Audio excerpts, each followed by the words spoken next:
Les 35 heures toujours, mais vu du côté jardin, tout au long de la semaine, nous vous présenterons des reportages sur la manière dont les Français occupent ce nouveau temps libre. Loin des débats politiciens, les salariés se sont vite adaptés. Ils profitent de cette journée de congé supplémentaire pour bricoler, voyager ou encore faire du sport. Rosane Kerlan, Jean-Christophe Duclos.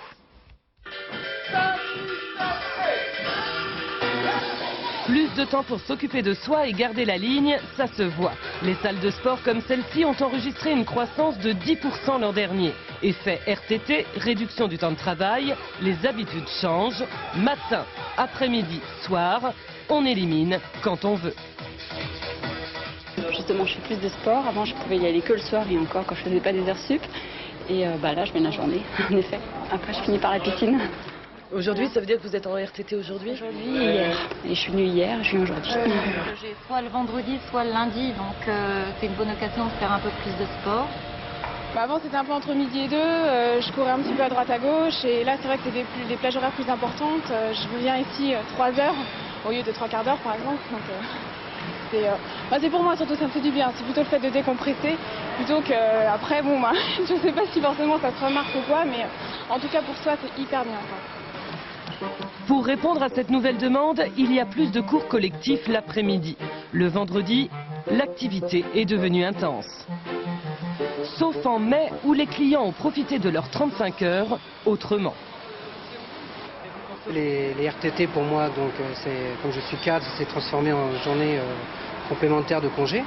J'ai fait la route des vins en Alsace, que je n'avais jamais fait. J'ai fait aussi la route Napoléon, que je n'avais jamais fait aussi. Et puis d'autres petites activités comme ça, avec d'autres projets encore à venir. Les week-ends prolongés, c'est le produit en vogue chez les voyagistes. 30% d'augmentation l'an passé. Première destination, la France. Deuxième, l'Italie. Quand j'ai eu 40 ans, avec Nouvelle Frontière, je suis parti à Venise. Ma femme m'a fait un voyage à Venise, voilà, sur un court séjour. Vous en avez marre, vous êtes crevé, il fait pas beau, vous partez 3-4 jours. Au bout de 4 jours sur place, vous en avez un peu fait le tour, donc vous vous dites, bon, maintenant j'ai rechargé les batteries, je rentre, et puis 1 mois et demi après, vous avez à nouveau envie de faire la même chose. Et aujourd'hui, vous venez pourquoi? Il vient pour l'anniversaire de ma femme, pour lui offrir un séjour aussi. Autre dépaysement au rayon jardinage et bricolage. Grâce aux 35 heures, les Français s'attaquent aux gros travaux. Les magasins l'ont compris, celui-ci propose des stages gratuits. On a dans nos cartons un nombre important de projets pour faciliter le bricolage, pour améliorer le bricolage, pour que les choses soient plus simples, pour que les gens perdent moins de temps. Je crois que les 35 heures ne veulent pas dire qu'on a plus de temps, mais qu'on doit mieux gérer son temps. Le balai de couleur. Aujourd'hui, pose des papillons. Saïd Bouzemi est en RTT tous les jeudis. Madame a déjà fait le programme. Moi, j'achète tout ce qui est donc outils, matériel et tout.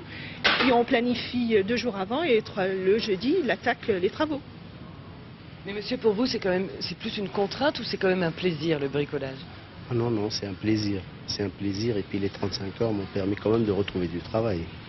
Un travail après 3 ans de chômage et du temps libre. Après tout, les 35 heures, c'est bien fait pour créer de l'emploi et libérer du temps pour soi.